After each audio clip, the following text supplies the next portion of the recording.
darkness, my old friend. Hello, darkness, my old friend.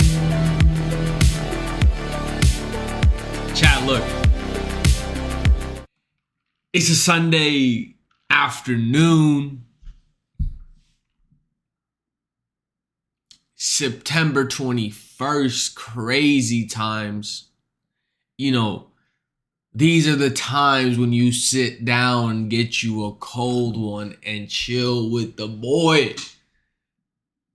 Hit the fucking like button, hit the goddamn notifications. Cause look, we're chilling. We're just having a good time on a Sunday.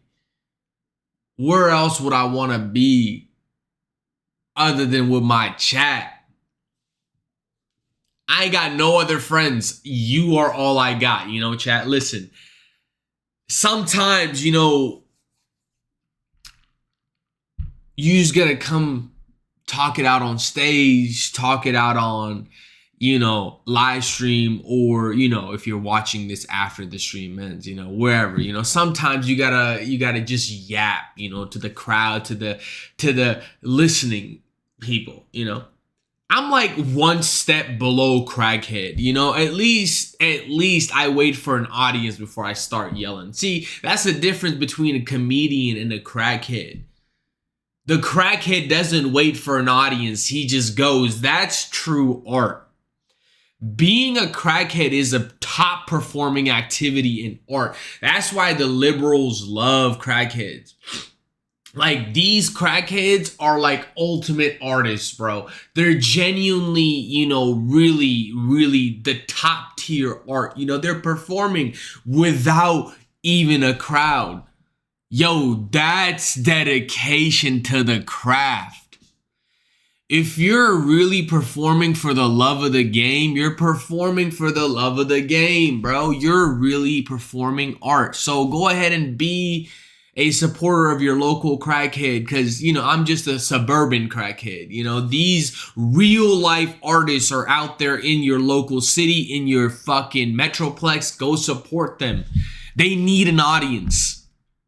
But chat, you know, we had to start it off right today, bro. It's Sunday, you know, kind of getting the day chilling, you know, seeing where the day takes us, you know, no restrictions on, you know, where the day might take us. It might take us, you know, to Denver, Colorado, or it could take us to New York. I don't know where the day takes us. I don't know. We'll just, you know, go by ear. Because look, bro, I've been watching so much YouTube, I just did not realize it. You ever just go on your phone and check the fucking screen time and what apps you spend hours on?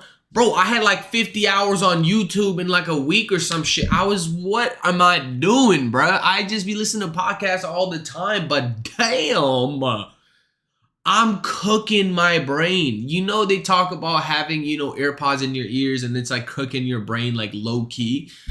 I'm genuinely feeling like having fucking earpods in that often is gonna disconnect your brain. Like, you're gonna short circuit, because I don't know. That's crazy. 50 hours, just podcast, bro. Just be putting in that work.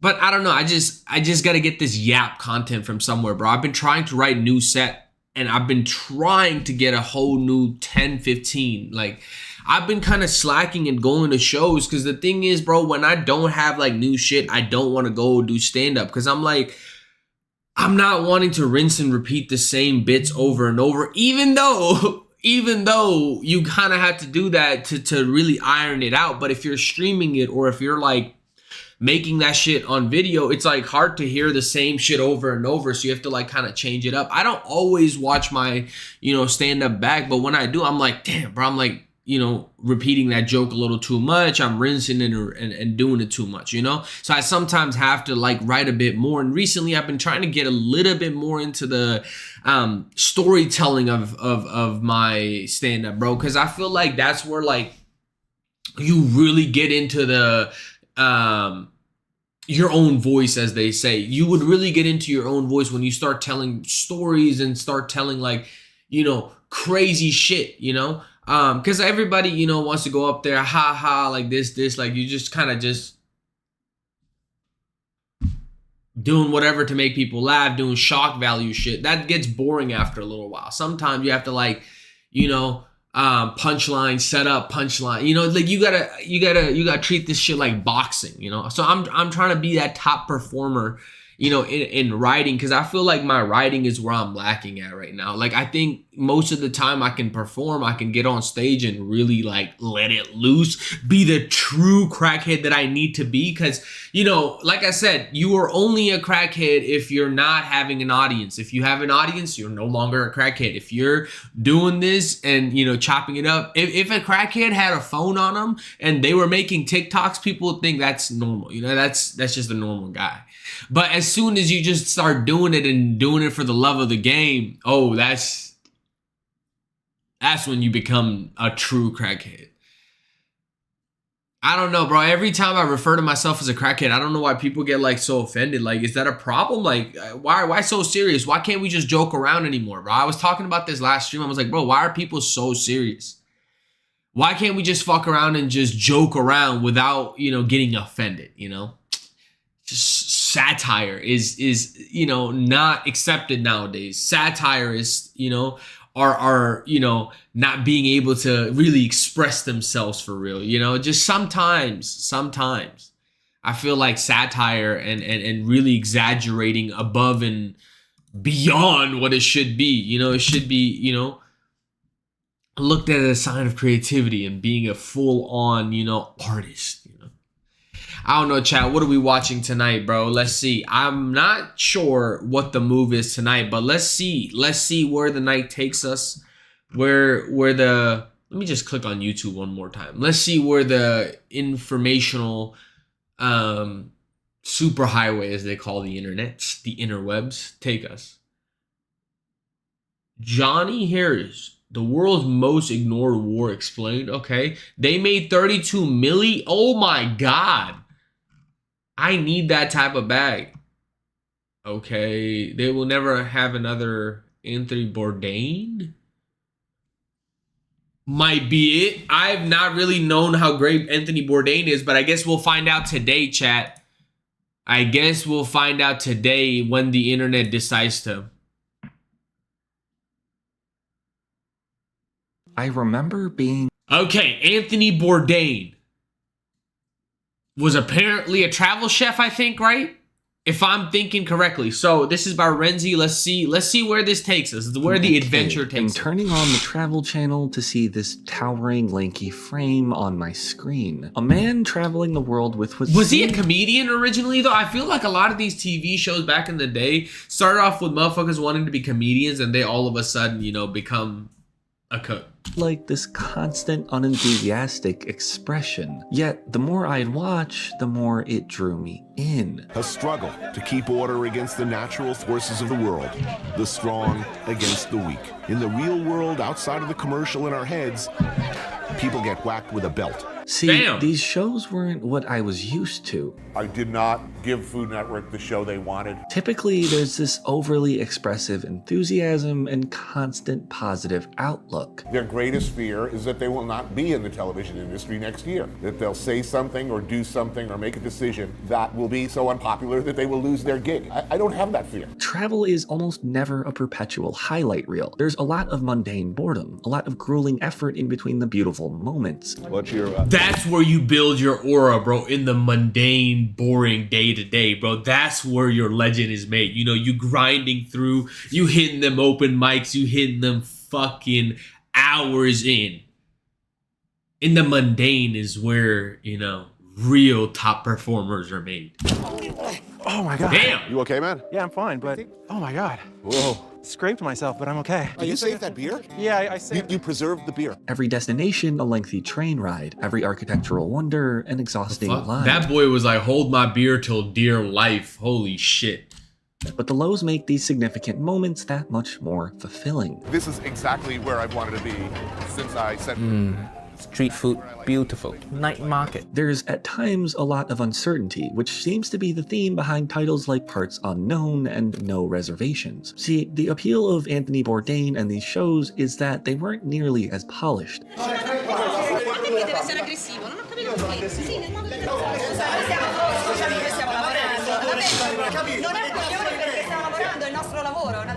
I mean, there was a camera crew and a schedule, but Bourdain never really put on a facade. I wrote an obnoxious book, and that somehow turned into a TV show, and I started traveling, and I never looked back. There was no TV personality. He was who he was. To me, I'd much rather not make TV at all, or make even unsuccessful TV, than make competent television. I detest competent, workmanlike storytelling. A man bearing both his ideals and his trauma for the world to see. Suddenly, there's a dead sea creature sinking slowly to the seabed in front of me. Are they kidding me? I'm thinking, can this be happening? Splash, there's another one. Another rigor mortis, half-frozen freaking octopus. Splash, splash. You know, that dead octopus started hitting the water around me. My sense of rage, of self-disgust. I'm not going to say I had a mental or nervous breakdown, but I came close. It was a dark place, very dark, low moment.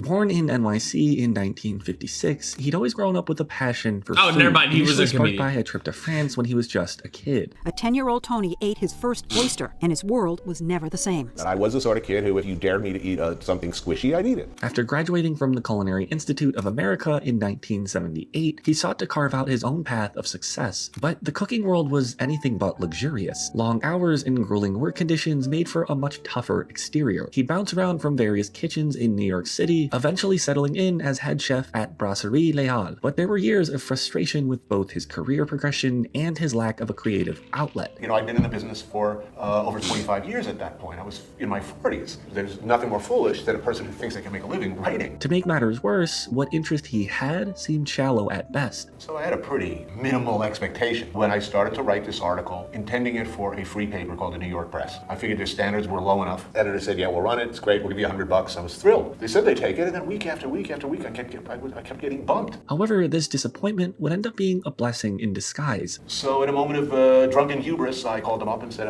screw you, I'm taking the article back. And I sent it to the New Yorker unsolicited. Weeks later, I get a call in the kitchen. It's David Remnick, and it says he's going to print the article. 2 days after it came out, it was a news story. I was in a cranky mood after my last restaurant closed. Damn. And felt no reason not to tell the truth about a business I both love and have mixed emotions about. His frustration with these unethical restaurant practices would not only help him generate intense public interest, but also led him to develop the image of a culinary bad boy. With this article now culinary, oh my god, a culinary bad boy.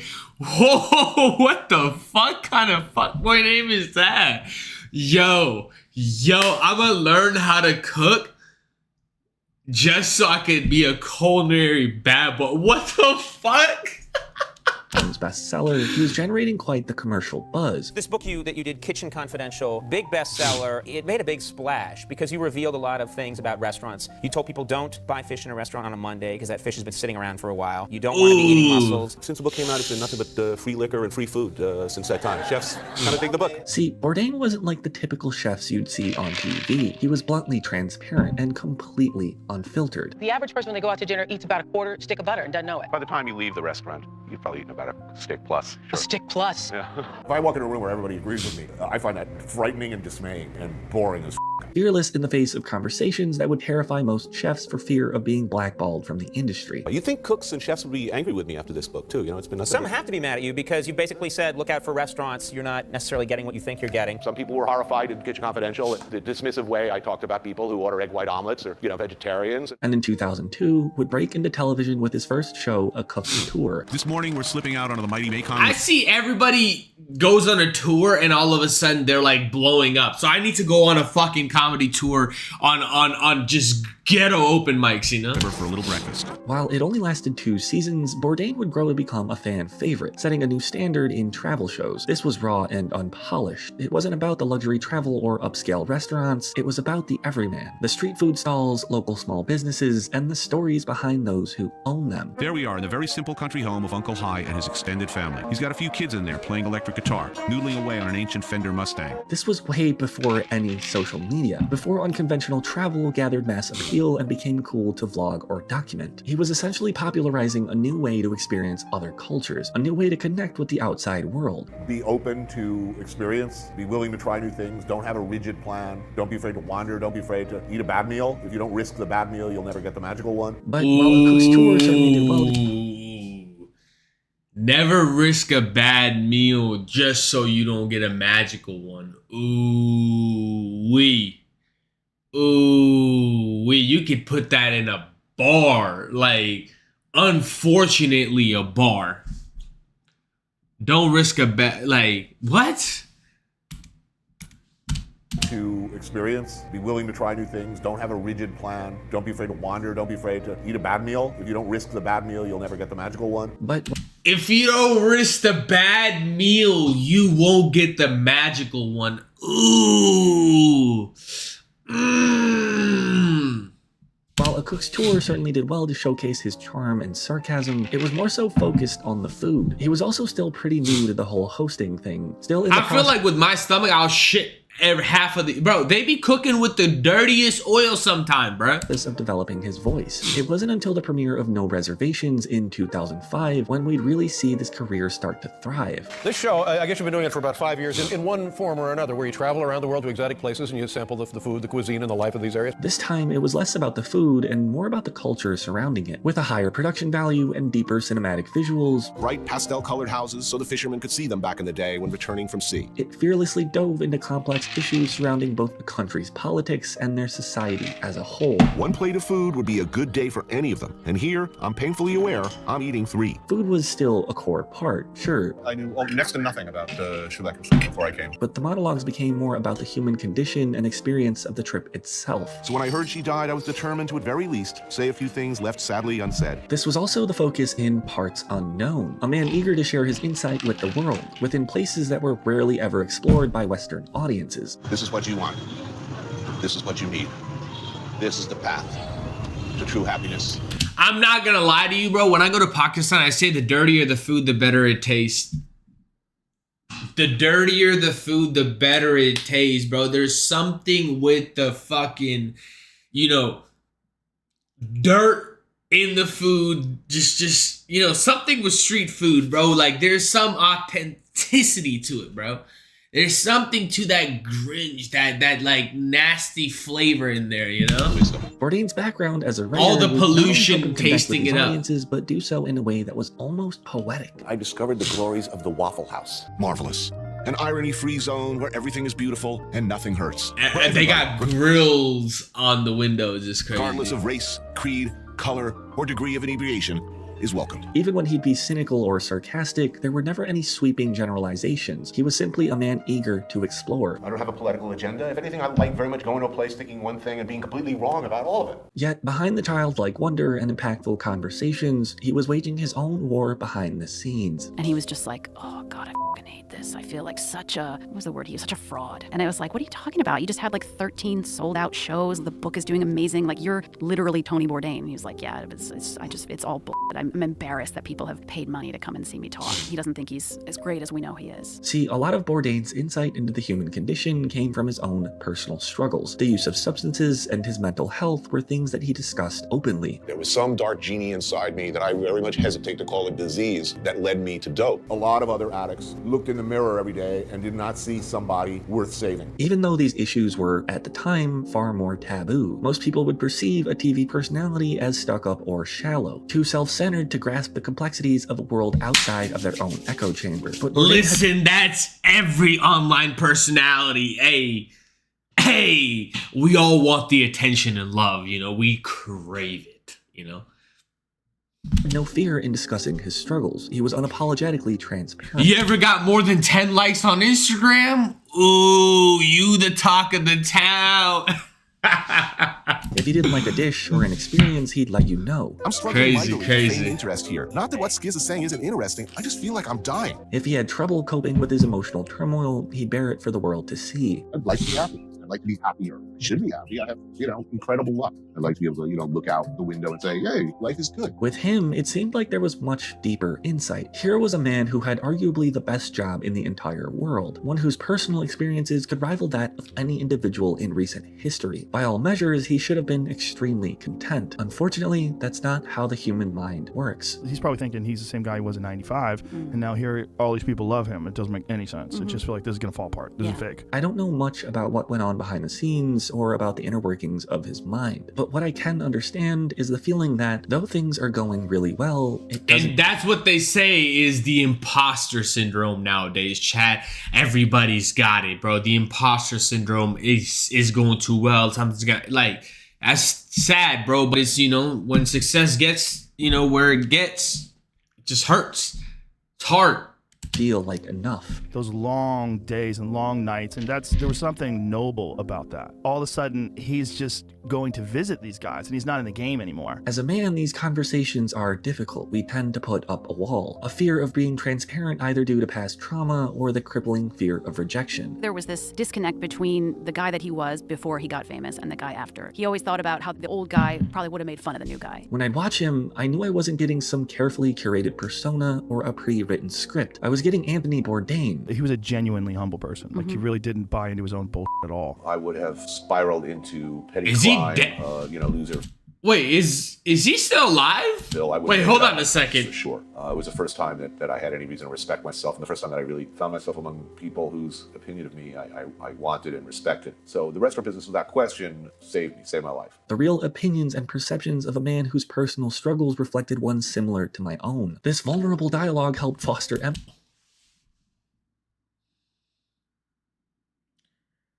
Bro, oh my lord, he took... Yo, that's crazy, bro. He jumped off... Yo, that's crazy in 2018. That's why they're talking like this.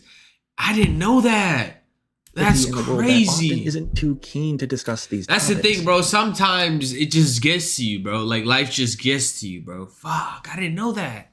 He made you feel seen, and he made you feel heard. You won't find a person that will say a bad thing about him. He's always looking out for you. He'll show up for you. Whatever you need, he'll take care of you. He's an amazing guy. Very, very interesting guy. Yet, my favorite aspect of him is that, despite the fame and the struggles, he remained deeply empathetic to the working class. Despite ties to Hollywood hits, it took a visit by Anthony Bourdain to put Murphy's Law on the map. He brought a lot of notoriety. Bourdain mixing in like a regular, downing a pint of Guinness and a shot of Jameson. Right after it aired, folks came in from around the world just to eat and drink where he did. Germany, Turkey, Israel, Canada. He was a strong advocate for people who toiled in kitchens all over the world, and those in either underrepresented or marginalized communities. There's the Jamaica that most Jamaicans live in, cook in, struggle to survive in. There's a small minority who control most everything, and then there's the poorer, generally darker-skinned majority. Allowing the individuals to speak for themselves, giving them a platform to voice their concerns rather than reading from some generic script prepared by writers who were fearful of ruffling a few feathers. Chef Chris's cook shop has become something of a local institution, a thriving business in a town that's seen better days. Each dish and establishment he'd approach with intense Why was that dish completely black?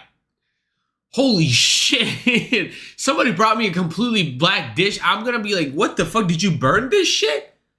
Holy shit, that whole thing was not even, there's no color to it. With an eager enthusiasm, effectively bridging the gap between celebrity chef This looks like the tar off the road. You're just eating tar.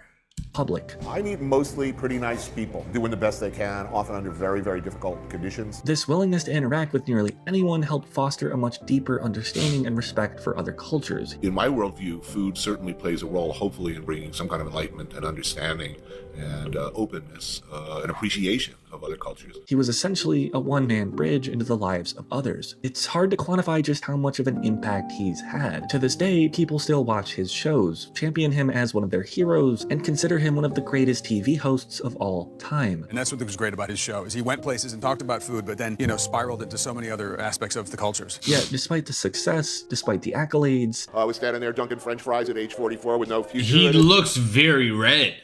Holy shit. Why does he look so tan compared to he looks burnt. He looks crisped.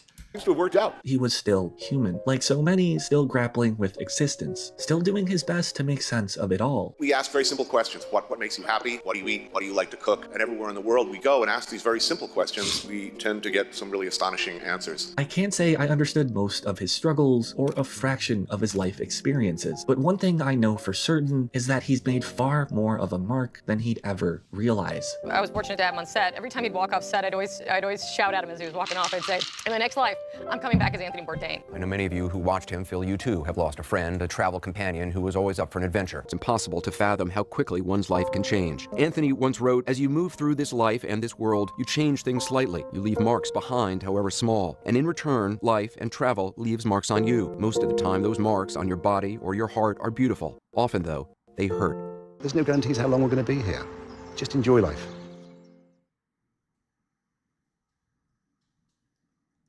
That was deep. That was deep. W video.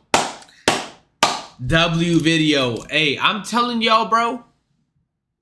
Some of these, get me. Whenever they say the, deep quotes, Crazy. That was deep. That was deep. John Cena's Time Is Now. Oh, what is this? Hello? Bro, why does it always take so long for this shit to load? John Cena, Time Is Now. This video is sponsored by Huel. I'm invisible, bro. God before. According to the internet, John Cena's invisible. I can't see John Cena, man. John Cena, where's he at? The internet was like, we can't see this guy. Where's John Cena at? John Cena's invisible? I can't see John Cena. You don't see me. John Cena. Oh shit, you don't see me. You can't see me. You can't see me. You can't see me, but you can feel this five-knuckle shuffle. It's like a 5-year-old. You can't see me. If I can't see you, you can't see me. Ooh wee. John Cena is famous for being invisible. Yet the 17-time WWE champion and Make-A-Wish legend has one of the most recognizable faces on the planet. But for years, a lot of people decided that face was a mask. Now, how was it walking into people's hostile crowd the whole time? Every audience is different. Some of them like me, some of them hate me, but they're very vocal. John Cena! So I knew it was going to be pretty gnarly.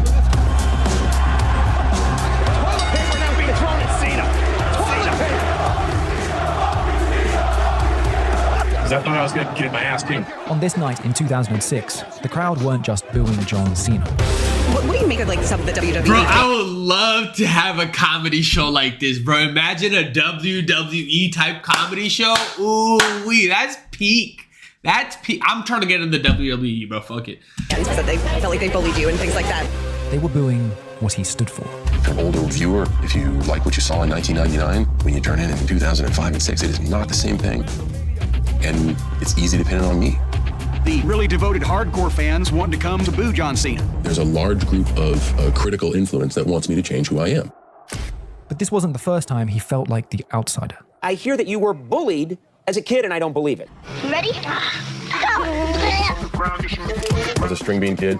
I dressed a little different as a kid. Rap music was becoming extremely popular. The Beastie Boys and Run DMC, NWA. I was from an area of the world that didn't care about that. But I did. John Cena was the first win. I was wearing MC Hammer pants and mustard brown polka dot outfits and an airbrush overall. Y'all wrong for that. To the side. And for that, in an area of the world that wasn't so immersed, I got my ass kicked every single day. I used to get picked on all the time. All the kids used to make fun of me. Look how swole he is. He literally looks like a fucking soldier. Literally, I got put through the ringer every day. Man, did I get reamed, because nobody else dressed like that. And the core of the abuse was just, hey, dress like all of us. And I think at a young age, instead of folding, I doubled down and went even more ridiculous to get even more of my ass kicked. I didn't change my style for anybody. So as a way to defend myself, I asked my father for a home gym, began working out Christmas Day, and here we are 32 years later, and I haven't stopped. The path was filled with luck and opportunity, but also hard work. I graduated from college. I received my bachelor's degree in exercise physiology. Had no idea what I was going to do with my life. Moved out west despite my old man, who told me I wouldn't make it out there for more than 2 weeks. Came out here to try to apply my degree and really failed. Took the California Highway Patrol exam, failed. So I was going to be a cop, failed. Every avenue of fitness, failed, closed door. But I failed to the point of man, I'm living in my car. I lived in the back of a 91 Lincoln Continental for a while. I couldn't land a job. I ended up bouncing at a bar, and then I ended up working at Gold's Gym. Found a home at Gold's Gym Venice. I worked open to close there, which was 4 a.m. to midnight. I showered there. I lived in my car. I was like the mayor of the place. I did everything from work to front desk to sell protein bars and bottles of water to maintain equipment. And here's the thing, like, bro was like on the ultimate grind. Holy shit, I didn't know John Cena was on the most ultimate grind. Holy shit. Often hear stories of hard times. I'm very fortunate for my story because it was my choice to have hard times. My father always said, you're my son, I love you. You're always welcome back home. I would have a roof over my head. I would be able to regroup. I chose to stay out. I was happy. I was genuinely happy. In a lucky conversation with a good friend of mine, he brought up wrestling. He said, you know what, I'm training to be a wrestler. Is that something you'd be interested in? I've always loved wrestling. My dad loved wrestling. He really, instead of having a catch with my father, we would all sit down as a family and watch wrestling. So this was a way for me to at least try it. And when I saw a ring, like a real ring that I could get in and fool around, literally I knew this was what I was gonna do. That haircut is insane though. How the fuck does he have such a flat top? That's when I reach for Huel, completing this last look. Thing for anybody. Yeah, what's your name? Former football player, just too small to keep on playing football. I've always loved wrestling. I finally got a chance to come down to school. What the fuck is that haircut? He literally got an iPhone on his forehead. Like, what is going on? That shit flat as hell. What the fuck? So I'll try it out, see what it's all about. All right. The toughest thing for anyone in entertainment is to somehow find a way to captivate an audience. You have to create a personality for yourself and invest in that personality and hope people get it. And my character was a prototype. A prototype of the perfect man, half machine, and 100% rotten. It was so bad, but I was invested in it, and it was enough to catch the eye of a scout. John Cena is a star in the making in every way, shape, and form. To send me to Kentucky, so I got to be an understudy of one of their prominent performers. Now is the perfect time for the perfect man, the prototype. I don't plan on impressing Ric Flair. I plan on impressing Vince McMahon. Who among you wants to become a superstar? Who among you is the next legend? Every era is defined by a main feature star. You had San Martino, Hogan, The Rock, Stone Cold. You need that guy that transcends the business to go into the mainstream. It's a star-driven business. During that period of time, especially in 2002, we need new, we need fresh, and we need it now. John has what it takes. It's hard to look at somebody and say, you are going to make it. He's one of the couple guys that I can look at in the eye and say that to. You are 100% fatality. Not much to critique about that. And then I made it to WWE, and the first thing they said was like, drop the prototype and be a good guy. Who in the hell are you? I'm John Cena. I debuted as John Cena, the most stale, unentertaining character you can imagine, and was just about to be fired after a year and a half of me trying to connect with the audience. John what was supposed to be one of my last tours in the back of the It was literally all over the world, bro. You don't understand how big John Cena was, bro. He was the Michael Jackson of fucking wrestling, bro. The Rock is one thing, but I found out about WWE in Pakistan from John fucking Cena, bruh. John Cena. Bus, people were freestyling. And I remember I just went back and joined in. And in the front of the bus, the creative department, a few people were like, hey, how did you remember all that? One being the daughter of Vince McMahon, Stephanie McMahon. She asked if I wanted to play that persona on TV. And I was about to be fired. So as a last chance, I said, sure. John had finally discovered his character. John Cena, the doctor of thugonomics. Got my ass kicked for as a teenager was the catalyst to me connecting with a global WWE audience.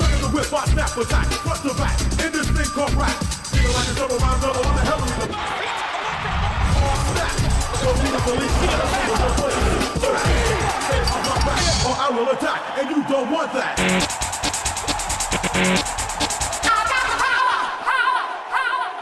The WWE is a tremendous talent, and it's not just physical talent. I believe their performers just have a knack to no audience. Their improvisational skills are second to none. They possess so much more than just physical gifts. And Vince McMahon agreed with this philosophy, opened a studio, and figured if he could make WWE superstars also movie stars, it would be broader reach.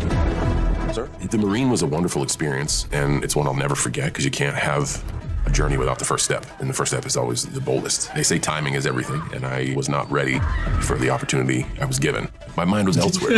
At the age and the time of my life, I wanted to be. He's so swole, bro. He's just so swole. I don't understand, bro.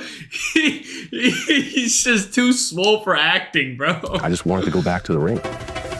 And I looked around and I always figured if I'm gonna do action, why am I doing it here? Why don't I do it in front of 15,000 people? I have a hostage. It's my wife.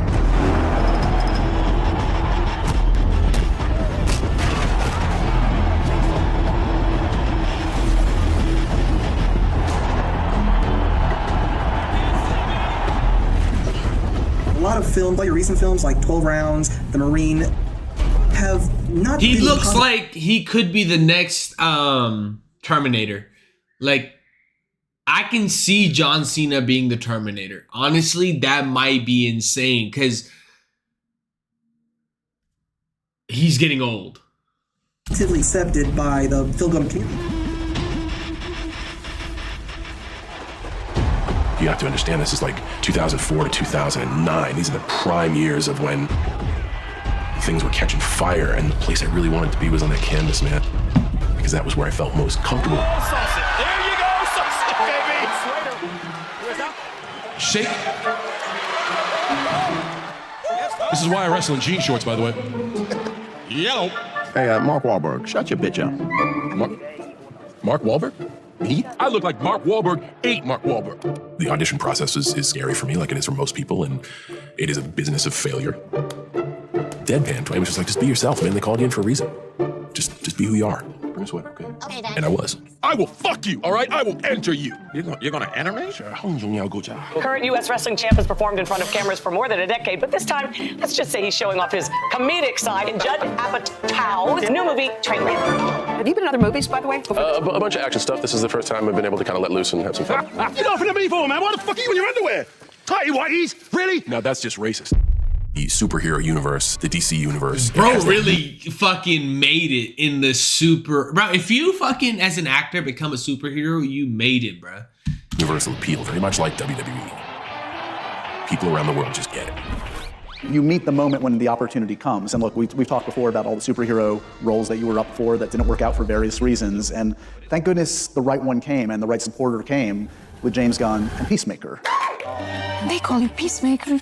This is Christopher Smith, known as Peacemaker. I cherish peace with all my heart. In his hands, anything is a deadly weapon. His father was a soldier who trained his son how to kill from the moment he was born. I don't care how many men, women, and children I need to kill to get it. Oh, Peacemaker! Yes. You're that racist superhero! You that Peacemaker guy?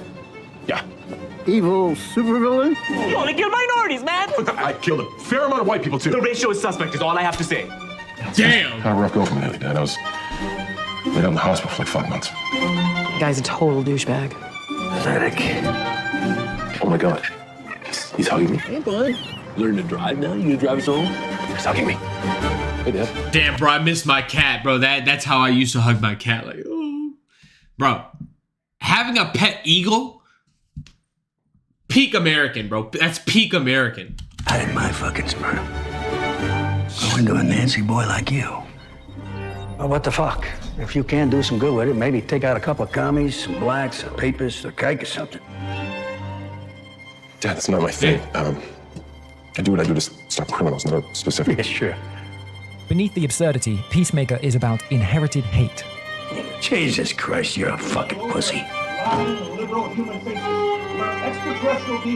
And today, that hate is viral, contagious, profitable, and engineered for the algorithm. Damn, bro, they got Sneeko in that hoe. Oh my God, they got Sneeko in this hoe. Oh, they got profitable, bro, and engineered. Bro, he was hanging around all the red pill guys. That's the problem, bro. He got shit. A wide world of podcasters and social media influencers and roided out man cubes that comprise the media landscape that has been dubbed the manosphere. But if you want to be perceived as more masculine, you need to actually spread a little bit. Man spread, right? You're supposed to be a man. Most men don't cry like this. The more you get pregnant, the more your value decline. Gender equality, blah, blah.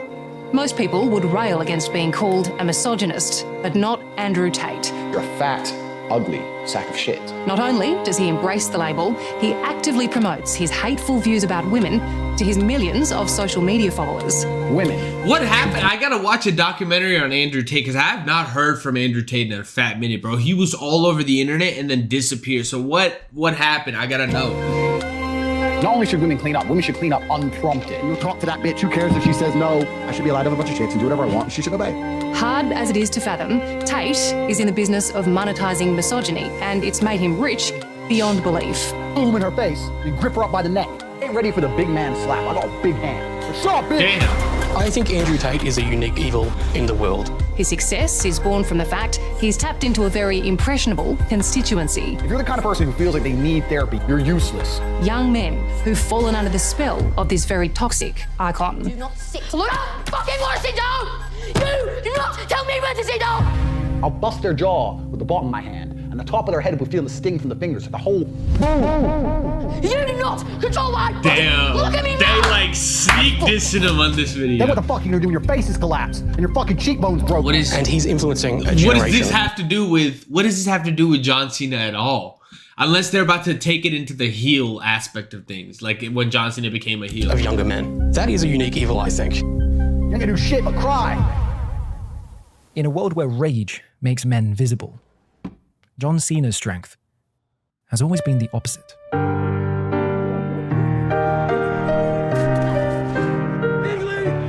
only right about one thing. I am a piece of shit. I'm a piece of shit for listening to you for all those years. I'm a piece of shit for not killing you in your sleep. Oh, fuck. Why are you crying? I'm not crying. Do you have an origin story? Oh, man, back and get in there, lady. Damn.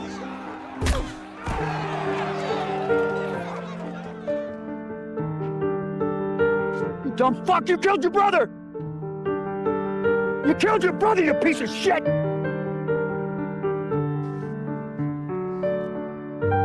I can see right through you. And I think that you're was a deep. Hey, you okay in there?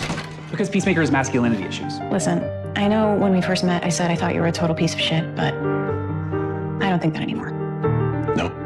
Now suddenly you've got this weird new age belief that all life is sacred? 85% a piece of shit, maybe. But the rest of you is... People want more depth in a character arc. Audiences now want to get behind a character who is flawed, like Peacemaker. What will the future be for Peacemaker?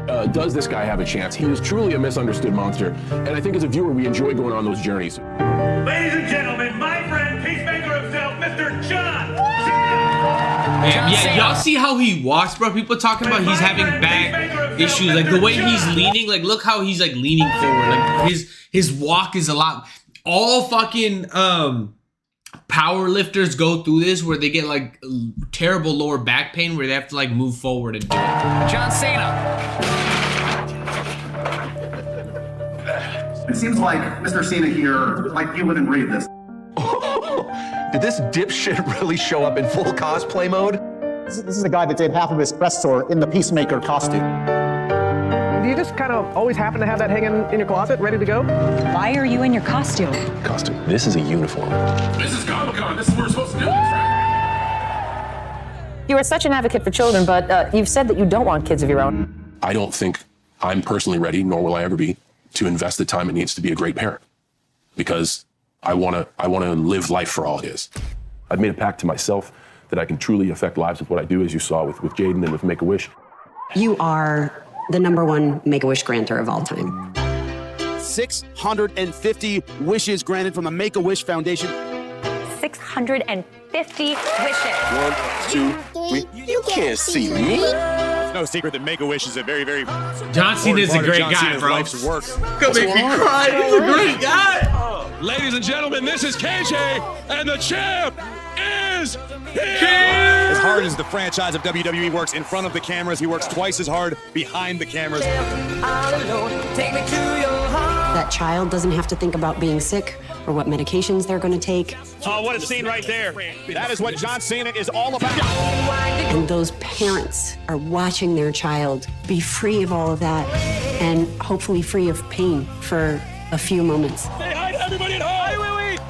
Dear John, you have heard thousands of times, but you deserve to hear 1,000 more. Thank you. So just thank you for making such a difference and providing so much hope. The joy John it brings not only to Cena, children, you to can't families, see I like that me, one the best. boy. And that joy equals hope, and hope can sometimes move mountains. That's the OG, bro. If you want John Cena in your come up, that's... Didn't grow up with much, and now life has given me so many opportunities. I really enjoy my life. I've been riding a lightning bolt for quite some time now, and I've been given opportunities to do and see things that, man, I didn't even dream of. I think he's driven by, maybe even subconsciously, the joy of entertaining people. Oh my gosh, it's really John Cena. We talked about me essentially taking the role of the Marine for granted. That's exactly what I did. I wanted to be somewhere else. My philosophy has changed probably since 2012, where everything that's put in front of me, everything that I'm blessed or grateful enough to receive, I always appreciate it. And I try to do the best I can. So perception is reality, right? If you always see me dodging explosions and beating people up, you get an idea of like, oh, that's who he is. That's not me. I'm 48, I love to read, I play piano in my spare time. John Cena's 48 and that's swole? Chat, what the fuck? What the helly? He's that swole at 48? I'm a human being, of course. If we've all felt beat up, we've all felt low self-esteem, we've all felt those moments of weakness. Perception is your reality, so whatever your lens of me is, I can't tell you how to feel. Through my experience alone, escapism helps to build those branches of support and ability to be vulnerable. With the right support system, you can turn trauma into triumph. I've been honest enough to lean into my failures. Through hardship, through loss, through failure, through embarrassment. When you're the problem, you gotta lean into it, you gotta solve it. Words of advice, just remember you're worthy of love. Like you are here, you made it, you got great qualities that brought you here today. Just try to lean into those and lean into the love around you. You got it. How we doing out there? We working all right? I know what you're doing. In solving some pretty difficult problems, you really gotta look at yourself. And for me, the stripping it down to the core was when I'm able to look at that guy and be like, I'm enough. Everywhere you gonna look, even though you can't see me, y'all gonna see me, you know what I'm saying? W video, bro. Oh, whoa. That's honestly a good nostalgic feeling to have, bro. Watching John Cena. Bro, how great is John Cena though, bro? Like, I love John Cena, bro. I don't know, y'all don't understand. That's childhood for me. I don't know, bro. And for some of y'all, you might know this guy. Some of y'all might really love this guy because he's one of the greats of comedy. Eddy Murphy isn't real. For God's sake. BRMS, let's get right to it. How you doing? Who is Eddy Murphy? Never been the real me ever on screen. I've done a lot of different characters. But who is Eddie? The greatest comedian. I gotta get into movies, bro. After stand-up, I gotta get into movies. That's where like all art really stands, bro. Cinema, you know? Well time. Some of the best acting I've ever seen. The King. Musician. Oh, it's good. I sing. I'm funny. But who is Eddie? To understand Eddie, we have to start here. In Long Island. Long Island, USA. I grew up in Roosevelt, Long Island. Roosevelt, Long Island. I grew up in an all-black neighborhood. How old were you when your parents divorced? 3. Did your father continue to be a presence in your life? Very little. My father died when I was like 8, so I didn't know him that. His real father was a transit cop and amateur comedian who left home when Eddie was 3. He was killed 5 years later by a jealous girlfriend. Damn! From 3 to... His father was pimping. Remember tuberculosis? You would get TB, they would have to like isolate you. My mom's got TB and we had to go like to a boarding house and my mom was like isolated for like a year. And we went to Miss Jenkins' house. Because my brother said, if I was walking down the street and I see Miss Jenkins right now, I'd punch her in the face. Miss Jenkins was so mean. Eddie and his older brother Charlie stayed at the boarding house for about a year and a half while his mother was recovering from tuberculosis. You've said staying with her was probably the reason that I became a comedian. I escaped into the television. I started doing voices really, really early. Hey, why you want to say that? I sound just like him? When I was a little boy, when we would get in trouble, the punishment for my brothers was that they couldn't go outside. And when I got in trouble, the punishment was I couldn't watch TV. I like makeup movies. When I was young, I always watched movies like Planet of the Apes and American Werewolf in London, whenever there was something with some makeup. I'd do so many voices, my mother would say, well, who's Eddie? Where's Eddie? He'd find out eventually. What high school did you go to? I went to Roosevelt High on Long Island. Howard Stern went to this school. Julius Irving, Dr. J went to this school. I went to this school. Public Enemy, Flavor Flav. Yo, all within like 15 years of each other. I started out as the class clown, and from the class clown, I went to the school clown. From the school clown, I'm the class clown for real. For real. The class would kick me out. They hated the class clown, you know? Disrupting fucking AP classes, that was not part of the plan. People didn't like it. Clown. Your high school briefcase was full of joke books. 13, 14, I started saying that I was going to be famous. I knew really, really early that I wanted to do this. And he knew something was coming. It was in the stars. A fortune teller told my grandmother, someone from your family is going to be very famous, he said. And all my uncles and my father and all of them went into show business. I was always a kid that did voices and was funny and stuff. And all the bars started having gong show night. It's the Gong Show. So I went up to one of these gong show nights. That's where I kind of got started. What did you do when you were on stage? I did all of Richard Pryor's material. When I heard Richard Pryor and it's an album he did in 1974 called That Is Crazy, I was like, oh, that's who I am. Richard Pryor, Bill Cosby. I grew up, looking at and admiring those two guys. We'll get back to them. Do you have a happy childhood growing up? Do you have a fun time? Very happy, very, very normal childhood. Eddie was raised by his mother and stepfather in middle-class Long Island. When my mother and father broke up, I had a little tragic period up until 8. But Mr. Lynch, who raised me, he's such a good man. I was raised in a household with 2 parents and a lot of love and a yard. And there's no darkness at the root of me being funny. I was just funny.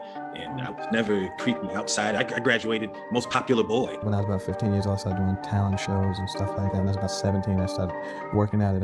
First, I went to the Improv, and I hated it. And I went to the comic strip, and they gave me more freedom on the stage. It's okay, you got permission. I ain't gonna. That's how I feel about certain open mics, bro. You don't have enough fucking freedom on stage. You just gotta find your right crowd, and they'll give you the fucking freedom on stage, and that's when you fucking explode in creativity. Pause. No Diddy. I became a working comic by the time I was like 18 years old. I want to get, famous by the time I'm 21. I'm 19 now. I give myself 2 years. And then at 19, they gave me the show and ruined all that for me. Beginning on October the 11th, Saturday night, we'll open up a whole new live venture from New York City, from Studio 8H here at Rockefeller Center. Live from New York, it's Saturday night. You've only ever auditioned once in your life. I auditioned for SNL when I was 18, and that was my audition. They had a cattle call, like the original cast left in 1980, and they had, or 79, and they had a cattle call. They were recasting the show, and I was doing stand-up. I was working at the comic strip in Manhattan. It was just one guy in the office, the guy named Neil Levy, was Lawrence's nephew, and he's just sitting in the room by himself, and I went in his office, and he just said, make me laugh. And I, did my stuff, and he kind of sat there looking at me like that. And afterwards he said, thank you. Was that the dream to do Saturday Night Live? I was thinking, if I get on TV, and then I'll get more exposure, and people will see my stand-up. Maybe 3-4 weeks pass, they call me back. Chat, what if I get on SNL, bro? They're dying right now. What if I really put in the effort? Because right now, I've got the audience's attention. I've done all my crazy shock jock, crazy, comedy. But what if I do a little bit more on less of the theatrical side and more of the writer, more of joke for joke type of shit, like real get philosophical up in this bitch. I went in there again. It was him and Liz Welch and Mike Zanella. It was 3 people this time. To make us laugh. I liked very much the imitations you did. The impressions were great. By the end of season 5, Lorne Michaels asked to step away from the show, hoping to pause it for a year and return with a reimagined version. But NBC had other plans. Instead of waiting, they promoted his associate producer, Gene Dominion, to take over. Frustrated by the decision, nearly every cast member and writer followed Lorne out the door. Gene had to hire a whole new staff. And the truth is, the show needed Eddie. I've been a junior at Cleveland High going on 7 years now. They hired him as a featured player, because at the time, he was the youngest cast member they'd ever had. I went in there and did the audition, and they called me back and they told me to make me a feature player because I was too young to be in the cast. They said, there's a lot of pressure. And midway through his first season, Eddie was promoted to the main cast, and that got the ball rolling. Say what? Did you know at that moment how your life was going to change? Absolutely not. I remember the sound in the room and the feeling in the room the first time where it really worked, and it was like this on TV, and I couldn't wait for the kids I went to high school with to see it. I was like, they're going to see it. He's emerged as one of the brightest lights of the cast on that show. You welcome Eddy Murphy. Eddy Murphy. Thank you. Shut up. He can take pretty much sole credit for rescuing Saturday Night Live from its early 80s slump. I would be walking the streets, and people would walk up to me and be like, man, you be up on that show. They think I was getting high, and I wasn't. I wasn't high at all. I was 19. You cracked out. That's the thing, bro. People genuinely sometimes ask me, am I doing crack for all this energy? I'm like, nah, bro, it's just my personality being crazy and wild, bro. Motherfuckers ask me if I'm a crackhead for real. It's insane work, bro. I did not realize that Y'all cannot differentiate between art and reality. It's crazy. Y'all down bad. Blues bar. It was me, Belushi, and Robin Williams. They two guys start doing, and I was like, oh no, I'm cool. And because I was really young, and it was so easy to try some. I wasn't taking some moral stance, but I just wasn't interested in it. He was too fixated on becoming a star. Well, you're doing something now that you've obviously wanted to do, and that is a feature film. 48 Hours with Nick Nolte. Originally, it was supposed to be, I think, a Gene Wilder, Richard Pryor movie. My agent was sleeping with the director, and that's how I got the movie. Being associated with Saturday Night Live, the public, quite naturally, they're expecting you to do a comedy. The first movie that you do, they expect you to do something like, it's just a wild comedy. But I thought it would be hip while everybody was saying, wait, when I do my movie to be a comedy, to come out and do a serious picture. I feel good, and the director feels good, and everybody feels good. It was Eddy's first movie, and he was still finding his footing. There was a lot of discussions of me being fired, but I didn't even know about it. I was just so happy to be in a movie. I'm gonna have to do that. I might have to get in a crazy drama. Like, oh my God, he's such a phenomenal artist. The way he can act, oh my God, phenomenal. Gassed up. They really came close to finding me. Jeff Katzenberg, my very dear friend, he came to the rescue. He blew up so quickly, he became the first cast member to ever host SNL while still on the show, on a fluke. Nick had been bailed out at the last minute, and we went 48 hours together, so. I'm the host of the show. Live from New York, it's the Eddy Murphy Show! By his third season, Eddy was unstoppable. You're into your third season on a popular television series. You have a new record album coming out. You have a film that shows you can not only be funny, but also act dramatically. You've got a stand-up comedy routine you can take to just about any club in the country. That comedy routine would later be known as Delirious. Nothing will ever be like Delirious. He took comedy to a level that no one's ever done. He is the best. Is it all right if I come down there and I'm the very first person to do a Michael Jackson, to say something funny about Michael Jackson in Delirious. And he thought it was hysterical because it's not mean-spirited. Tito, get me some tissue. And Michael, that whole red jacket thing in Thriller, after Delirious, without the red suit and all that. I'm not saying he was influenced, but I had on a red jacket before. Comedians did not usually dress like that. When Delirious came out, it was this big controversial thing because of language and subject matter. Some criticized it for being anti-gay. The joke's about homosexuals. Why does he do it? I'm not a malicious comic, I poke fun. I don't stab you with my humor. I don't try to anyway. He'd later put out a one-page statement apologizing for his jokes. I treat it like a game. The industry looks like, hey, he's dangerous and different. No, I don't want to trade places with anybody. This movie should play in your theaters because we think we're making a comedy. We think it's funny. Do you ever dream that you would make it to the big silver screen? That was part of my game plan, to make it a screen someday, to do movies one day. By 1984, Eddy's movie career was proceeding at full throttle. After 48 hours, Paramount gave me some 5-picture deal for $15 million. And to us, that was like, I was set for life. In early '84, he decided he was done with SNL. I'm leaving the show in May. There are restrictions, and there's not much you can do on television. The censors won't let me do a lot of things. I think it's funny, so I have to do movies. He is currently starring in a film called Beverly Hills Cop. You weren't originally considered for this thing, were you? It was somebody else? It was Sylvester Stallone. I think they wanted to make the movie funnier. I was going to do Ghostbusters, but Beverly Hills Cop was a leading role, and Ghostbusters was like an ensemble thing. I'd never been the lead guy, so. At the time, Beverly Hills Cop was the third highest grossing movie ever, and Eddy was out of here. At one point in the last couple of years, did you have dinner with Marlon Brando? Yes. I was just blown away that, he had seen my work. Back then, I just thought, oh, that's the way it is. You make a movie and then Marlon Brando comes. And he did a scene for 48 hours. So he said, you became a star when you said, I'm your worst nightmare. What the hell, let's move on to something else. Ronald Reagan was a president. There was no black Hollywood.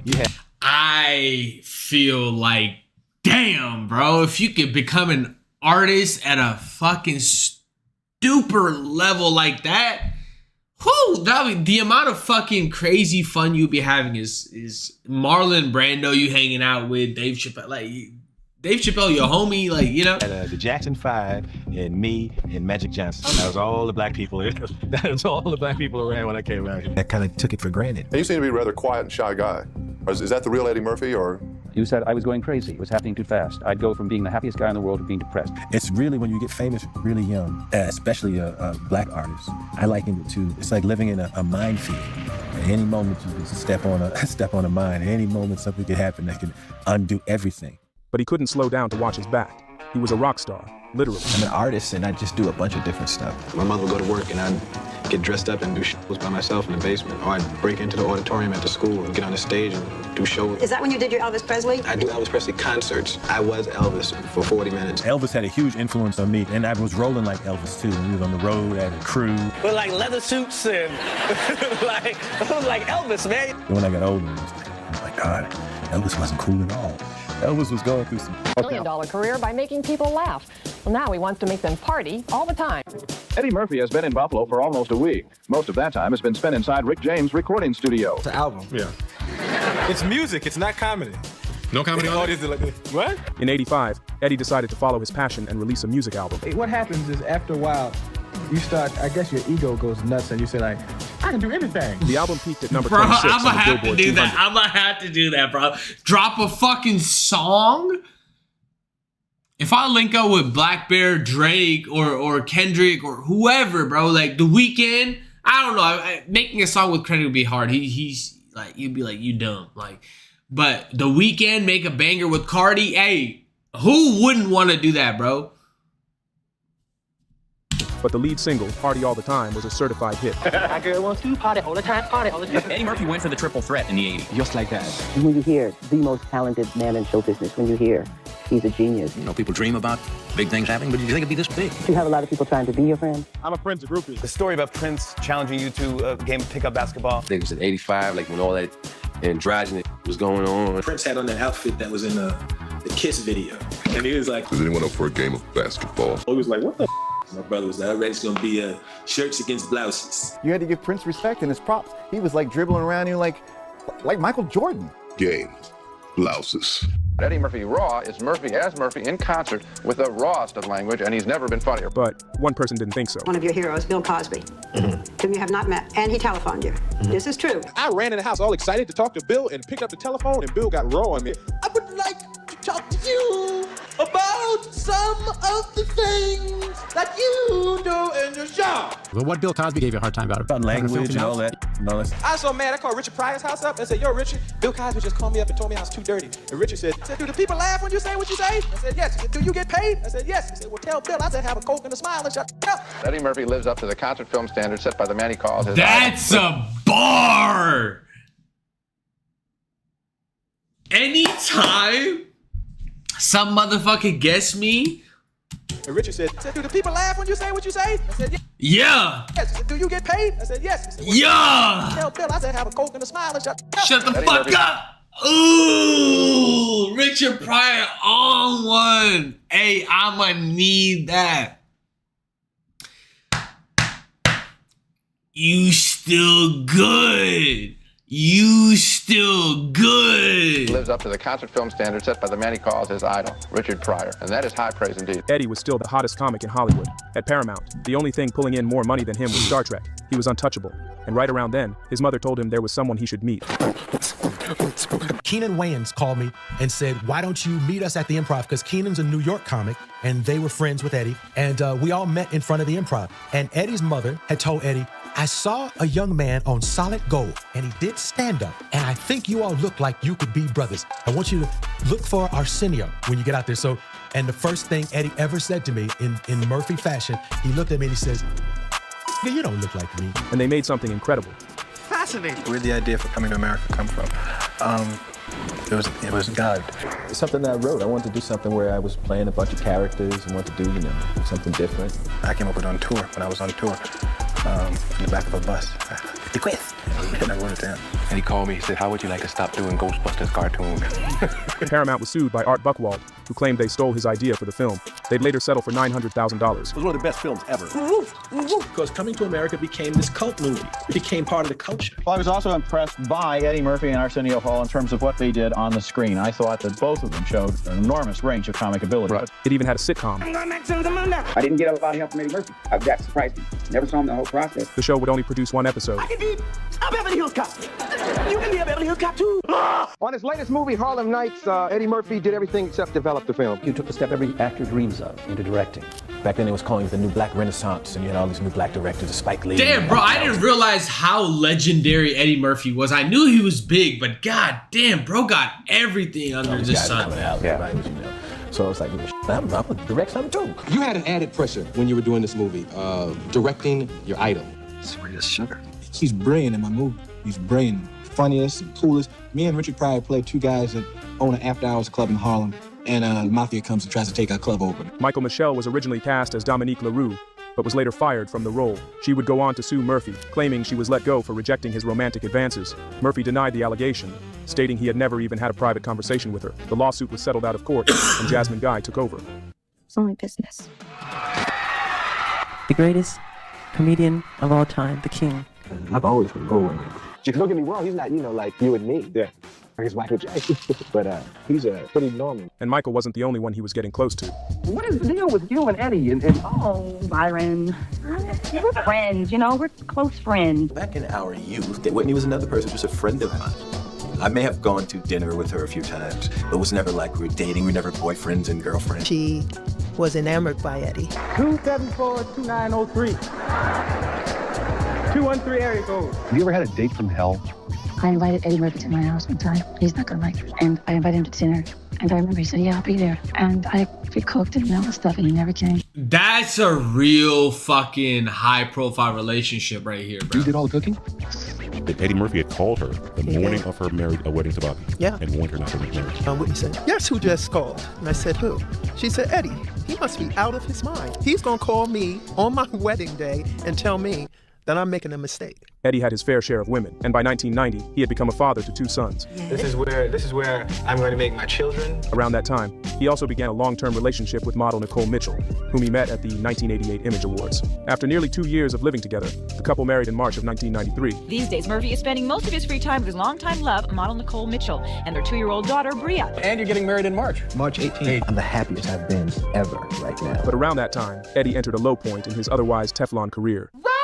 And so finally to another 48 hours. And if you're expecting this to be anything like as good as the original 48 hours, or even just a little bit better than Blue Heat, forget it. By the time another 48 hours came out, Time magazine characterized Murphy as a stereotype, missing and presumed dead. His latest film, Beverly Hills Cop 3, opens this Wednesday. His latest picture still stinks. Look, children, it's a falling star. Make a wish. David Spade said that about my career on SNL. Vampire in Brooklyn came out. It was that would be painful, bro. That would genuinely, if I heard any other comedians making fun of me, bro, I'd be like, damn, bro, you really feel that way, bro? Holy shit, you are so mean. Why? When somebody starts roasting you for no reason and they in the same lane as you, bro, it's like, it hurts a lot more when your coworkers, be like, yeah, he trash at work. I'm like, damn, okay. I didn't know we had a hater over here. And it was like, wait, hold on. Now, this is Saturday Night Live. I'm the biggest thing that ever came off that show. Now you got somebody from the cast making a crack about my career. And he didn't make many friends in the Academy either. Because they haven't recognized black people in the motion picture. After I said that, there was no mention. It was almost like I wasn't at the awards that night. The next day, there was no mention of it in the paper. And there were no pictures of me at the Oscars. And I'll probably never win an Oscar for saying this. Do you believe the government bugged your house at what point? Well, we found a little microphone in my house, in my bedroom. Did I say the government? Somebody put a microphone in there. In the 80s, all they heard in my room was serious going there. Some criticism has come your way from people like Spike Lee, who has said, Eddie hasn't really been in the forefront of the black film movement in the last 2 or 3 years. I mean, there would be no Spike if there were no me, so you can't say well, Eddie hasn't done enough, because, hey, you here, ain't you?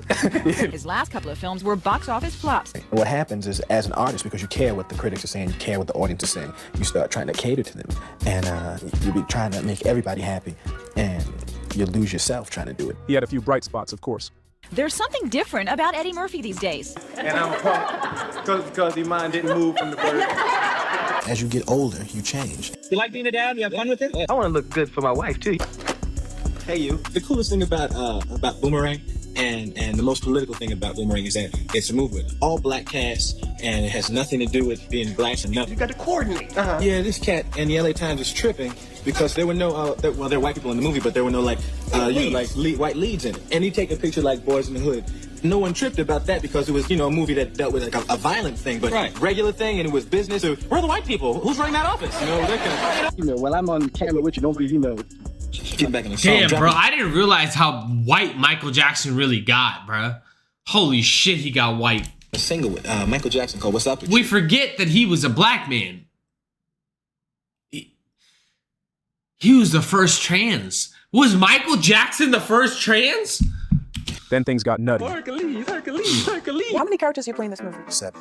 That you were playing 7 characters. How much of Eddie Murphy is in any character that you played? My sense of humor is there. Yeah. And that's part of my essence. So I guess it's some of me in everything. And I'm walking on the set, and a fat dude comes up like, "Hey man, you're real funny." I'm like, "Thanks." "Oh, yeah, Eddy Murphy."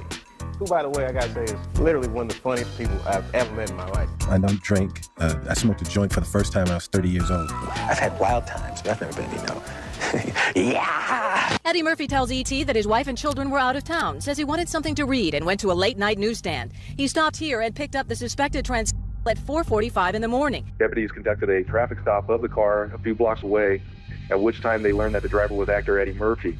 I love my wife, and I'm not gay, and I'm not, and that's what's weird about this, to have your sexuality question and your moral fiber question and all that. Shalimar Sayuli was found dead a year later. Police believe she tried to swing from the roof into her apartment window with a towel after getting locked out. He was just being a good Samaritan at 4:30 in the morning in a neighborhood where kids hang out. Okay. We have other news tonight. Yes, we do. Thankfully. What's the best way to distract from scandal? Hey, Doc, while you're out, get some salmon. I just recently got married and was like, I want to do some family stuff. What the fuck? This movie is fun. Any movie that I'm in, my kids ask me with the other actors. They go, "Hey, Daddy, is that you?" And they're like, serious. Like, they thought Steve Martin was me. And things started to look on the up and up again. Hey, my man, how you doing? My friend, truly comedic genius. What's it like to wind up working with one of your heroes? I mean, I was in awe. I was really, it was days he probably just found me looking at him. When you see Arnold Schwarzenegger, you have certain expectations, and when you see Jim Carrey, you have certain expectations, And the same is with an actor like me. I've been around for a while, so when I put these makeups on, it kind of washes the slight, kind of erases my skin, and now I got a whole new place I can go. My wife won't kiss me while I have this stuff on, and all this like a strange, like, oh. Eddie's absolutely wonderful. As the new millennium rolled in, Eddie kept going. Some successes, some missteps. Eddie Murphy has gotten divorced. In 2005, Nicole Murphy filed for divorce. That's the thing, bro. When you become in the public eye, they just want to know everything about every bitch you with. No matter what you do, what side chick you with, they want to know everything. Reconcilable differences. And just a year later, Eddie found his soul. Man, how many times I got to tell you, no mayonnaise on a chicken sandwich? Bringing the Tony Award-winning musical sensation to the big screen, Dreamgirls follows the rise and fall of a 1960s girl group on their quest for fame. I saw the original play 5 times. I'm making movies for a long time, and just to be involved with a piece of material like this, that's a dream come true. Eddie Murphy is back and hitting the high note. The smooth talking James Thunder Early. And I am telling you, I'm not going. It's risky because, I'm known for, people come to see me in comedies, and Jamie is known for singing and acting, and Beyonce is known for singing. If you gotta do it with the Nas, do it behind Eddie Murphy. So I'm in uncharted waters, and I don't have an inch of makeup on to hide behind. It's just me out there with a pompadour wig on, singing. But, I thought that there we saw the real Eddie Murphy. That wasn't me. That's not the real me. And when they offered the movie to me, they originally offered me Jamie's part. And I was like, oh, no, I want to play that other guy. Eddie Murphy won a Golden Globe, and now he's the front runner for an Oscar. I never got nominated for nothing, and it's great. When you a SAG Award, Golden Globe Award, your first Academy Award nomination. And the Oscar goes to... And I'll probably never win an Oscar for saying this. Eleanor Arkin and Little Miss Sunshine. You think that had something to do with it? No, what do you think? I hope this opens up a bunch of opportunities to do different stuff. But after Dreamgirls, Eddie went right back to what he knew. And now a new movie, baby, that further proves he's back big time in Hollywood. Norbit! Starring Eddie Murphy, and Eddie Murphy, and Eddie Murphy. For a while, he rested on his laurels. Another wedding, another separation, and a baby with a Spice Girl along the way. We planned that baby together. Bro is crazy. Like, holy shit. He's moving like a rock star for real. He's living that rock star life for real, bro. And it just went wrong. Dramatically went wrong. He denied paternity of the child until DNA tests proved otherwise. He's very sensitive. Like a day where there's nothing, and my kids, I can hear my kids, He's just like me, bro. Eddie Murphy's just like me, bro. Wherever they at, I sit around and play guitar. The ideal day for me is nothing. But in 2019, the comeback began. Facts, but these hoes want you to take them to, or tour around the world, fly on a private jet, and then go to the highest esteemed restaurant, Rudy Ray I don't Moore. just do Why nothing, did you you know? decide to do a biography of Rudy Ray Moore? My fascination with Rudy Ray Moore just started off like everybody else. He had a little cult following. In the opening credits, you dedicate this film to your brother. An end credit. Charlie Murphy passed away in 2017 after a battle with leukemia. One of the funniest people ever. So Eddy Murphy, everybody, returns to Saturday Night Live tomorrow night. Not happened since, I think, 84. It was kind of surreal. And he made up with the former cast members. I just felt bad. I was a little thorn in his side for all the time, but we're all good now. That was your first Emmy? Why do I find that so hard to believe? No. Why do you find it hard to believe? Eddie was never an awards darling. Black people will not ride the caboose of society, and we will not bring up the rear anymore. I want you to recognize it. But that doesn't matter. I've been in show business for 46 years. You just finished Coming to America 2. I couldn't be happier with how it turned out. And I've been in the movie business for 41 years. It's Blueprint. And I followed it my whole career. Pay your taxes, mind your business, and keep Will Smith's wife's name out your mouth. Funny. Yo! Edward Regan Murphy is the reason I started doing comedy. This is sort of the king of comedy. Yeah, I always felt like it was a blessing. There's no higher blessing. You make people laugh. That's more than anything. It's more than making them dance and whatever, making them feel drama or what. To know and look around and see that all the good things that come in my life that came to me all came from making somebody laugh. That's a beautiful feeling, man. For over 40 years, Eddie Murphy has lit up our screens. And simply put, he's the king.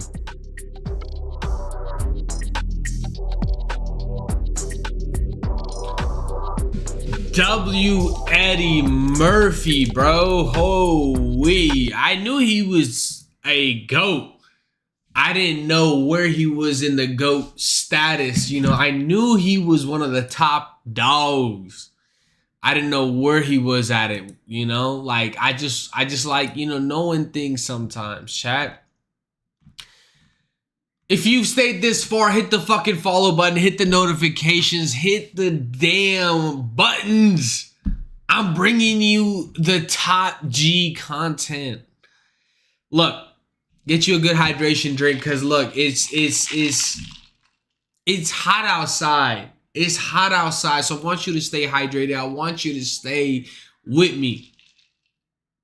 Mr.Muncher.com for any comedy needs, because I want to be updating that website a little bit more. Because look, bro, I want to start doing more stand-up again. I know I take the 2 weeks off. I needed a little break. I needed to just build lore. That's all it was. I needed to build lore. Today is Sunday. I got on stream a little early because I was like, bro, I don't know. Maybe I might go, you know, do a show after. I don't know. It's Sunday night. It's hard to do shows on Sunday because Dallas Comedy Club has their show at 4 p.m. and like motherfuckers want to do their shows like early as fuck. Like, bro, it's stand-up. Do it like 9 p.m. Like, do it late as hell. But sometimes, you know, you wanna express, you know, yourself on stage early, I guess. I don't know. I wanted to find a mic tonight, so I might hit a few mics tonight. I don't know, because I typically try not to stream this early, bro. I try to get that stream like 7, 8 p.m. But today, you know, I was feeling a little jolly, wanted to get out there today a little early. But look, if I get up on stage, you know I'm dropping that aura on Poppy Mosive, bro. Poppy_Mosive on Instagram, because you know me. You know I'm fucking building aura all the time I can. There's a few Denton mics I have not gone to, and I'm going to be doing a few more shows this week if I can, because I'm trying to get back into comedy a little bit more. Obviously, I can't go to Quinlan, so I found a new show. Tuesday night, I'm finding out where this place is. Right now, we're in the talks. We're in the talks. Because I need my creative spark to be out there. I can't be held back from people being sensitive. I need my creative spark to be out there. So I need to get on stage and just yap. My homie just recently opened up a new mic, so we finna see how cool they are with true freedom of speech. You know, sometimes you just gotta chill and kick it back. Don't push too much. Don't do too much. Just lay down the law and let it see how it plays out. So that's what my move is right now. I'm finna go with the flow. I'm gonna go a little bit with the flow. See how these shows accept me. If I do crazy. I go crazy, hey, just know the boy's just doing stand-up like he does. Y'all know I'm a comic before anything. I will meme the fuck out of you. Don't take it personally. It's nothing personal. It's just fucking art. We're having a good time. We're having fun. We're just enjoying ourselves. That's all it is. So if you make it to one of my shows, I hope you have a good time, because I'm not going to let you feel that it's not an art show. It's comedy plus art. You know, it's all of the above. It's Eddy Murphy level of GOAT, you know? At least what I tell myself. So when somebody complains, you're like, you just don't understand the art, you know? I don't know. I've been wanting to do a few more shows at Dallas Comedy Club, a little bit more, just because, bro, they're weekend shows. Anybody that wants to do comedy, they end up at Dallas Comedy Club. They don't know all these alt rooms, you know? People don't know about alt rooms unless they just know about comedy. So if you just look up comedy, the first show that comes up is Dallas Comedy Club. So you're just gonna end up there.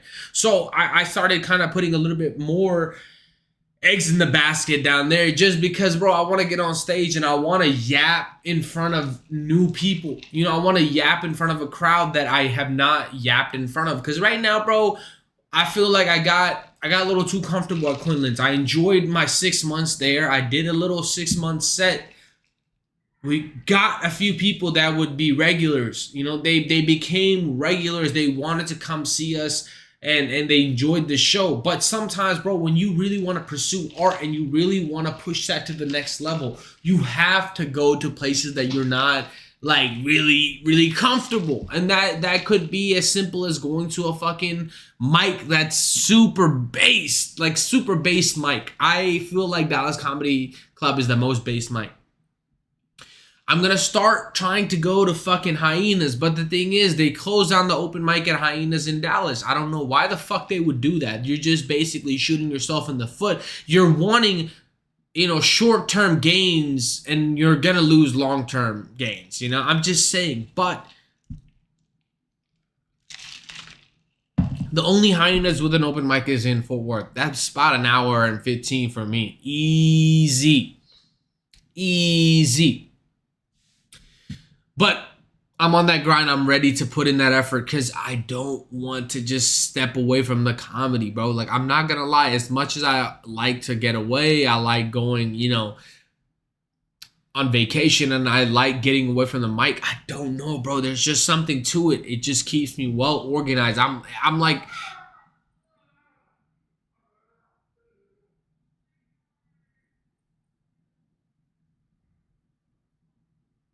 chat, I don't know if you picked that shit up. Somebody's like throwing up right outside. What the fuck is going on right now? Are they just hearing me scream and they're like, oh, I'm just gonna throw up?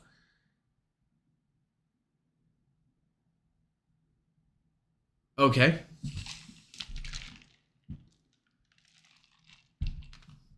But look, I'm going to start putting in a little bit more effort on stand-up. I have to, bro. I wanted to take these 2 weeks off, and I think it's been like a week and a half. It's not even been full 2 weeks, I don't think. And honestly, it just does nothing but make me fucking spiral out of control. I like being on stage. As much as bombing on stage sucks, like getting back up and doing it again the next day makes it better. It's like a little bit, you know, of a curveball. Obviously, you're getting punched in the face and you're like, let me just get punched again, because it'll hurt less the second time because you expect it, you know? I don't know, bro. I've been working a little bit more on the writing aspect of things, because that's my number one issue, bro. I run out of content. Genuinely, I run out of bits. After like 30 minutes, there's no brain cells occupying my brain. Honestly, after like 15 minutes, if I'm being for real, but I can yap for 15 minutes just cause. I can go on for 15 minutes where I'm just like making no sense. I'm just putting it out there. The first 12 minutes, solid. 3 minutes, transitionary period, were kind of trash. And then the last 15 minutes of the 30, absolute dog shit.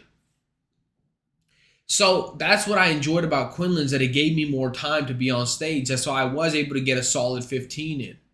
But as I go to other open mics, you don't get more than like, 5 minutes. So you're really having a hard time trying new sets. So it's kind of like, you're putting new bits in, you're trying new things. But obviously if it doesn't go well, you're going to try to, switch it out with old bits. I'm trying, but I need to get a little bit more stage time. I think doing 3-4 shows a week is part-time work, really. I was watching Joey Diaz's podcast, you know. Doing, 2 to 3 shows a week is part-time work. I mean, 3 to 5, honestly, is part-time work. If you're doing 2 to 3 shows a day, then you're a full-time comic. I feel like that's crazy because I'm a part-time comic for real. Like, I've never been a full-time comic then, right? I always talk about this as being a diary of an open mic comic, so on and so forth, but I cannot even, by Joey Diaz's, standards, I'm not even a comic. Motherfucker talks about, bro, 2 to 3 shows a night, dude. Wow. You can't consider yourself a real life comic unless you're doing 2 to 3 shows a night. I do like 2 to 3 shows a week. I'm like, yeah. Like, holy fuck. My level of effort and the level of effort he was putting in back in the day is crazy. Obviously, they didn't have social media. They didn't have, video content. They didn't have none of that. So I understand that they weren't able to, fully produce like they should have, and the way that we produce nowadays, bro. Nowadays, you got to do 3 live streams a day and 45 TikToks a week, and that's the only way you get 2 followers a month, It's just kind of crazy, how the scene has changed. Obviously, Matt Wright blew up off not being just funny. He also posted a lot of clips. So that's, I feel like, a big thing that a lot of comedians are going to be focusing on is getting clips, getting, some kind of online content. Because, bro, I feel like if you go to an open mic, there's not much you can do unless you have somebody put you on. And most people, by the 3rd year, you're kind of just dead. And you're like, I didn't make any connections, I didn't make any good plans, so I'm not gonna do comedy anymore. I see so many of my homies just quit comedy. I'm like, bro, you're low-key funnier than me. Just stick with it, bro. You're just gonna have to stick with it. There's gonna be some nights you just take L's, and I've been taking L's for a fat minute, bro. I've been going to mics and getting bombed in front of 3 people. Like, it's embarrassing because they look at you right in the face and be like, damn, you trash as fuck, boy. So those might hurt the most. If I bomb in front of 50 people, it's not as fucking bad because you don't really know anybody like face to face. But if you're bombing in front of 3 to 5 people, holy shit, they know you can smell their pheromones, bro. They're right there in your face telling you how trash you are. So I just need to get to more mics. I need to get to more content. I'm trying to get a little bit better with writing, I think English is my second language, so it makes it a little bit hard for me to understand because everybody's definitions aren't my definitions. So, sometimes it becomes hard to, communicate because I communicate in my language, I'm just saying. I feel like writing is a good way to really, really rank an artist because there's a lot of comedians that are, top comedians because how much they make somebody think when they say a joke. Oh, fuck. Like, you let the comedy speak for itself. That's a different level of stand-up. Like for me, I'm more theatrical right now. I'm more, expressing how I'm trying to get this bit out. But somebody did once tell me, it's like, one day you'll be so funny that you would never have to do that shit again. You would never have to speak louder than your words. I'm like, shit. That's a level of comedy I'm trying to get at. I'm not there yet, but I'm trying to get at that level of comedy. Where you can just talk and people are like, oh shit, he's speaking facts. There are some comedians I hang out with that definitely are a lot funnier than me. Like, definitely a lot funnier than me. And that can hold a crowd by their fucking ball sacks any minute they want because their bit is getting them in the fucking zone. I don't know. I'm trying to get to that level of writing. Like, if I get to that level of writing, y'all don't know. Y'all don't know what I'm capable of. Hey, if I get to that level of writing, the moves are different. Y'all have a good night. Stay fucking blessed. I hope you get you a cold one. And have a good night.